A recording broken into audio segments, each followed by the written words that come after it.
নমস্কার বন্ধুরা, কেমন আছেন আপনারা সবাই? আশা করছি আপনারা সবাই সুস্থ আছেন, ভালো আছেন। অন্যান্য দিনের মতো আজকেও কিছু ছোট ছোট টিপস শেয়ার করব, যে টিপসগুলি আমাদের প্রত্যেক দিনের কাজকে সহজ করে দেবে। অনেক সময় দেখা যায় আমরা অনেকটা পরিমাণ মশলা তৈরি করে ফ্রিজের মধ্যে রেখে দিই, কিন্তু জিরা হোক, ধনিয়া হোক, অনেকটা পরিমাণ রেখে দিলে ফ্রিজের মধ্যে টেস্টটা নষ্ট হয়ে যায়, গন্ধটাও ঠিকঠাক থাকে না। কিভাবে রাখলে এটা ফ্রিজের মধ্যে আমরা অনেক দিন স্টোর করতে পারবো? এর জন্য মশলার মধ্যে আমাদের দিয়ে দিতে হবে বেশ কিছুটা পরিমাণ নুন। আমরা যে লবণ তরকারিতে খাই সেটা আমি নিয়ে নিয়েছি, আর বেশ কিছুটা রিফাইন তেল। নুন আর তেল সে যে কোনো মশলাই হোক, লঙ্কা বাটা কিংবা জিরা বাটা, এভাবে নুন তেল মিশিয়ে ঢাকনা দিয়ে ঢেকে রেখে দিন। এর গন্ধ স্বাদ ভালো থাকবে। অনেক সময় হয় কোনো প্যাকেট জাতীয় খাবার আমরা কৌটোয় ঢালার পর বেশ কিছুটা প্যাকেটে থেকে যায়, এটা গার্ডার মুড়িয়ে রাখলে দেখা যায় হাওয়া বাতাস ঢুকে প্যাকেটের খাবারটা নষ্ট হয়ে যায়, নরম হয়ে যায়। তাই এটাকে আমরা কিভাবে সিল করে রাখতে পারি যাতে হাওয়া বাতাস না ঢোকে আর নষ্ট না হয়? এর জন্য এখানে দেখুন, আমি একটি কাপড় নিয়ে নিয়েছি, ওপরেও কাপড়টা দিয়ে এইভাবে দিয়ে দিলাম। আয়রনটা গরম করে নেব। ডাইরেক্ট দিলে কিন্তু প্লাস্টিকটা গলে যাবে, তাই এইভাবে কাপড়ের মাঝখানে রাখতে হবে।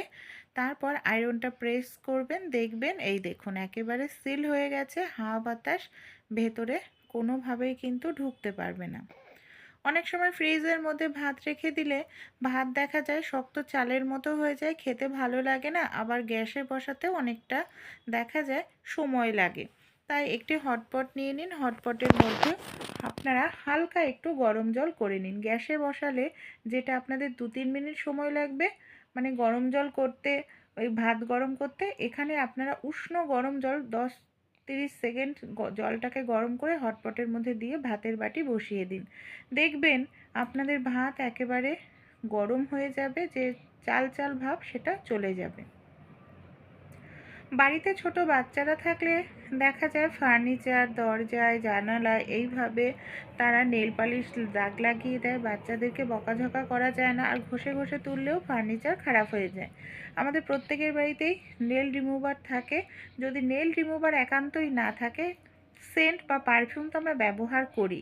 পারফিউম এখানে আমি স্প্রে করে দেখুন মুছে নিলাম, ফার্নিচারও নষ্ট হলো না, বাচ্চাদেরকেও বকাঝকা করতে লাগলো না। বেসিন বা সিঙ্কের যে কলটা থাকে দেখা যায় এরকম দাগ ছোপ লেগে যায়, দেখতে ভীষণ বাজে লাগে। তাই সামান্য একটু পরিমাণ টুথপেস্ট নিয়ে ব্রাশের সাহায্যে এইভাবে একটু ডলে নিন। এতে দেখবেন ব্রাশের গায়ে যতই দাগ ছোপ লাগুক না কেন একেবারে নতুনের মতো চকচকে হয়ে যাবে। খুব ভালো করে আমি ডলে নিয়েছি, এবার আমি জল দিয়ে আপনাদের ধুয়ে দেখাচ্ছি। প্রথমে কেমন ছিল কলটা, আর এখন দেখুন জল দিয়ে ধোয়ার পর একেবারে পরিষ্কার চকচকে নতুনের মতো হয়ে গেছে। আপনারা ওই টিপসটি কিন্তু অ্যাপ্লাই করে দেখতে পারেন। তারপর সহজে জলের দাগ বা দাগ ছোপ বসবে না, এর জন্য কি করতে হবে, কলটাকে ভালো করে মুছে নিন। এবার আমরা নিয়ে নেব সামান্য পরিমাণে একটু নারিকেল তেল। 1-2 ফোঁটা নারিকেল তেল নিয়ে খুব ভালো করে কলের মধ্যে এভাবে লাগিয়ে নিচ্ছি তুলোর সাহায্যে। এই তেলটা লাগানোর কারণে কলে জলের দাগ বা অন্যান্য দাগ সহজে লাগবে না, বেশ কিছুদিন কলটা পরিষ্কার থাকবে। সাবান আমরা কম বেশি প্রত্যেকেই ব্যবহার করে থাকি। এখানে আমি একটি সাবান নিয়ে নিয়েছি, যে কোনো সাবান আপনারা নিয়ে নেবেন। তারপর কি করব, আমাদের বাড়িতে যে আলু ছুলনি থাকে, আলু ছুলনির সাহায্যে সাবানটাকে এইভাবে দেখুন আমি ছিলে নিচ্ছি। এখানে আপনাদের যতটা প্রয়োজন সেই হিসাবে আপনারা সাবানটাকে এখানে ছিলে নেবেন। এই যে সাবানটাকে টুকরো করে নিলাম, কি কাজে ব্যবহার করব? অনেক সময় হয় আমরা যখন কোথাও ঘুরতে যাই সোপ পেপার কিনে নিই, এতে অনেকটা টাকা খরচা হয়। তাই এইভাবে সোপ পেপার না কিনে দেখুন একটা সাবান এইভাবে টুকরো করে যদি নিয়ে যাই ব্যাগে করে, ক্যারি করতেও সুবিধা হবে। যখন আমাদের হাত ধোয়ার প্রয়োজন, সাবানের এই টুকরো নিয়ে হাতটাকে সুন্দরভাবে আমরা পরিষ্কার করে নিতে পারবো। নমস্কার বন্ধুরা, আপনারা কেমন আছেন? আশা করছি ভালো আছেন। ভ্যাসলিনের সঙ্গে আপনারা একটি দুটি জিনিস যদি শীতকালে মেখে নিতে পারেন, পুরো শীতকালেও আপনাদের হাত পা মুখ ফাটবে না। সেই সঙ্গে আপনাদের যে অতিরিক্ত রুক্ষ হয়ে যায় ত্বক, সেই সমস্যা দূর হবে। হাত পা থাকবে নরম কোমল, হাতে পায়ে যে ট্যান পড়ে যায়, মুখে ট্যান পড়ে যায়, সেই সব ট্যানও কিন্তু রিমুভ হবে। সেই সঙ্গে আপনাদের স্কিন ফর্সা করতেও সাহায্য করবে এই প্যাকটি। আর যদি মুখে কোনো দাগ ছোপ থাকে, ব্রণর দাগ বা মেচেদার দাগ, সেগুলোও পরিষ্কার করতে সাহায্য করবে। তাই চলুন আজকের এই ঘরোয়া রেমেডিটি আমরা দেখে নিই কীভাবে আমরা পুরো শীতকালেও নিজেকে উজ্জ্বল রাখতে পারবো। এখানে আমি একটি পাত্র নিয়ে নিয়েছি। এই ধরনের পাত্র আমাদের প্রত্যেকের বাড়িতেই থাকে। যে কোনো একটি পাত্রের মধ্যে নিয়ে নিন সামান্য পরিমাণ ভ্যাসলিন। ভ্যাসলিন অনেকটা নেওয়ার প্রয়োজন নেই, সামান্য পরিমাণ ভ্যাসলিন নিলেই কিন্তু হয়ে যাবে। এবার এই ভ্যাসলিনের সঙ্গে আমাদের আরও কিছু জিনিস এখানে নিয়ে নিতে হবে। এখানে আমি নিয়ে নিচ্ছি 1 চামচ পরিমাণ মতো আটা। ভ্যাসলিন আর আটাটাকে খুব ভালো করে আমরা এইভাবে মিশিয়ে নেব। সুন্দরভাবে মেশানোর পর এখানে আমি নিয়ে নিচ্ছি মধু। মধু কিন্তু শীতকালে ভীষণ উপকারী, তাই মধুটা অবশ্যই ব্যবহার করার চেষ্টা করবেন। ন্যাচারাল ব্লিচের কাজ করে, ত্বককে নরম কোমল রাখতেও সাহায্য করে। 1/2 চামচ পরিমাণ মতো মধু দিয়ে দিয়েছি। মধুটা দিয়েও খুব ভালো করে আমি এটাকে এইভাবে মিশিয়ে নিলাম। এবার এখানে আমি ব্যবহার করছি কাঁচা দুধ। এখানে কিন্তু কাঁচা দুধই ব্যবহার করতে হবে। কাঁচা দুধ দেওয়ার পর আবারও খুব ভালো করে এটাকে এইভাবে আমি মিশিয়ে নিচ্ছি। যেরকমভাবে আমরা ক্রিম তৈরি করি ঠিক ক্রিমের মতো মিশ্রণটা হবে। খুব একটা পাতলাও না, আবার খুব একটা ঘনও না। যদি অতিরিক্ত ঘন মনে হয় একটু কাঁচা দুধ অবশ্যই দেবেন। কাঁচা দুধ ত্বককে ফর্সা নরম উজ্জ্বল করতে ভীষণ সাহায্য করে। খুব ভালো করে দেওয়ার পর এটাকে এইভাবে আমি মিশিয়ে নিলাম। এর মধ্যে আরও একটি জিনিস আমরা দিয়ে দেব যাতে আমাদের ত্বকের ট্যান রিমুভ হবে, সেই সঙ্গে ত্বককে ফর্সা করতেও ভীষণ সাহায্য করবে। মিশ্রণটা রেডি। এখানে সামান্য পরিমাণ হলুদ দিচ্ছি। হলুদ কিন্তু দাগ ছোপ দূর করতে সাহায্য করে, আর যাদের ব্রণর সমস্যাও কমাতে সাহায্য করে কিন্তু হলুদটা দিয়েও খুব ভালো করে এখানে দেখুন মিশিয়ে নিচ্ছে। একেবারে ক্রিমের মতো একটি মিশ্রণ আমাদের তৈরি হয়ে গেল। কিভাবে এটা আমরা শীতকালে ব্যবহার করব, এখানে আমি এর মধ্যে দেব সামান্য পরিমাণে একটু লেবুর রস। লেবু আমাদের ত্বক যে কালচে হয়ে যায় না, যেহেতু লেবুতে প্রচুর ভিটামিন সি থাকে, কালচে ভাবটাকে দূর করে আর ত্বককে ফর্সা উজ্জ্বল করতে সাহায্য করে। লেবু যদি আপনাদের শ্যুট না করে তাহলে আপনারা স্কিপ করে দিতে পারেন। লেবু দিলেও সামান্য পরিমাণ দেবেন, অতিরিক্ত কিন্তু নয়। এটাকে আমরা কিভাবে ব্যবহার করব চলুন দেখে নিই। সবার প্রথমে নর্মাল জল দিয়ে মুখটাকে ধুয়ে নিন, কোনো রকম ফেস ওয়াশ দেওয়ার দরকার নেই। এই যে মিশ্রণটা আমরা তৈরি করে নিয়েছি, কি করব পুরো মুখে, আমি এটা মুখে অ্যাপ্লাই করে দেখাচ্ছি, আপনারা হাতে পায়েও অ্যাপ্লাই করবেন। ভালোভাবে মুখে আমাদের এটাকে লাগিয়ে নিতে হবে। আর এটাকে লাগানোর পর আমাদের আলতো হাতে একটু মাসাজ করতে হবে, কারণ শীতকালে দেখবেন ডেড স্কিনটা বেশি হয়, মরা চামড়া, আর মরা চামড়া থাকার জন্য মুখটা আরও বেশি কালচে লাগে।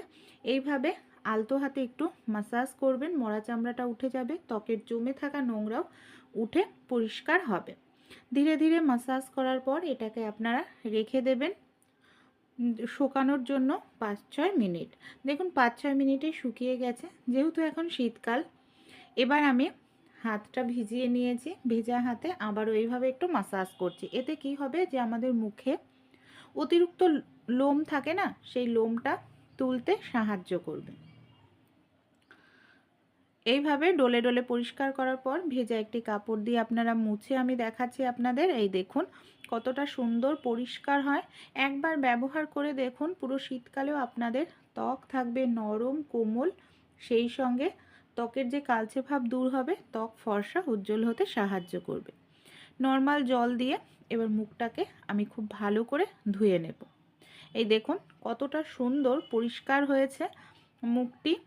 আপনারাও এই রেমেডিটি ট্রাই করুন। পুরো শীতকালেও আপনাদের ত্বক দেখবেন চকচকে থাকবে, ত্বক ফর্সা উজ্জ্বল থাকবে। এমনকি আপনাদের যে নামি দামি ব্র্যান্ডের ফেস ওয়াশ ব্যবহার করেন সেই সব কেমিক্যালযুক্ত জিনিস ব্যবহার করতে লাগবে না।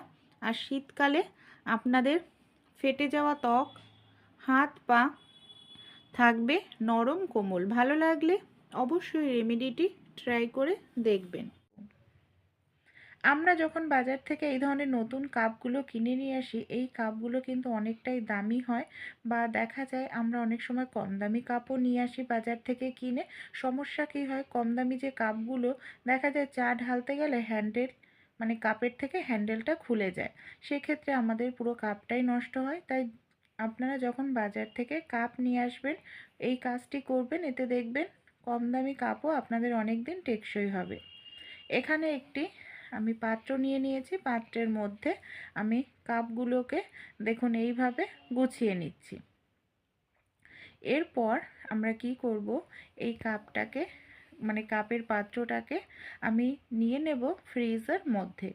ডিপ ফ্রিজের মধ্যে কাপের পাত্রটাকে আমাদের রেখে দিতে লাগবে।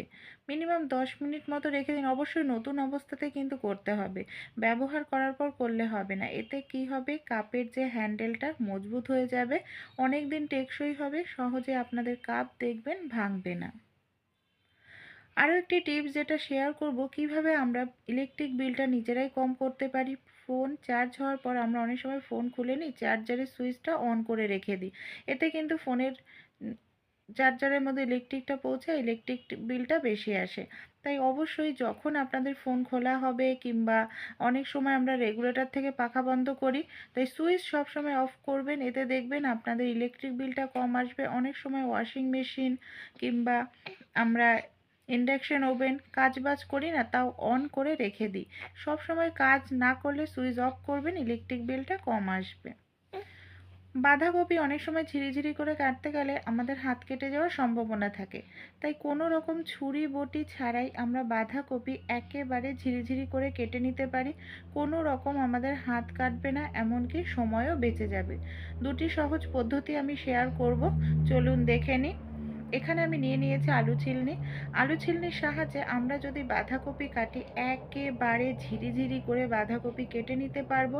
আর আমরা এইভাবে বাঁধাকপি কাটলে দেখুন আমাদের কোনোভাবেই কিন্তু হাত কাটার সম্ভাবনা থাকবে না, আর কাজটিও আমাদের কত দ্রুত হয়ে যাবে। তাছাড়াও আমাদের বাড়িতে যে এই ধরনের গ্লাস থাকে, গ্লাসের সাহায্যেও কিন্তু আমরা খুব দ্রুত তাড়াতাড়ি বাঁধাকপি কেটে নিতে পারি। এইভাবে বাঁধাকপি কাটলেও কম সময়ে অনেকটা কাটা হয়ে যায়, এমনকি আমাদের হাত কেটে যাওয়ার কোনো রকম সম্ভাবনাই থাকে না। আমাদের বাড়িতে যে এই ধরনের জামা কাপড়গুলো হয়, যেগুলোতে স্টোন বসানো থাকে, জরির কাজ করা থাকে, এই ধরনের জামা কাপড় যখন আমরা অনুষ্ঠান বাড়িতে পরে যাই, অনেক সময় দেখা যায় দাগ ছোপ লেগে যায়। আর এই ধরনের জামা কাপড়গুলো পরিষ্কার করার জন্য আমরা এই ধরনের ব্রাশ ব্যবহার করে থাকি। ব্রাশ দিয়ে যদি ডলি, যেখানে দাগ লেগেছে, অনেক সময় কি হয়, ব্রাশটা ধার থাকে, যার কারণে জামা কাপড়টা নষ্ট হয়ে যায়। তাই পুরনো একটি মোজা আপনারা ব্রাশের মধ্যে এইভাবে পরিয়ে নিন। মোজাটা পরিয়ে নিলে কি হবে, ডাইরেক্ট ব্রাশের যে ধারটা সেটা কিন্তু কাপড়ের ওপর লাগবে না, এমনকি কাপড়ও পরিষ্কার হবে, সেই সঙ্গে আমাদের জামা কাপড়টা নষ্ট হবে না।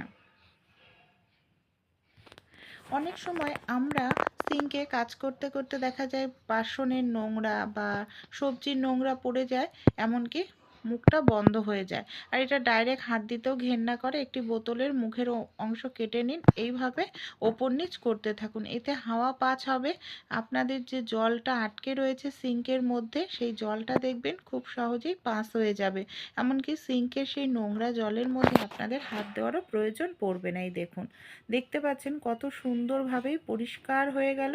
ভালো লাগলে অবশ্যই ট্রাই করে দেখবেন।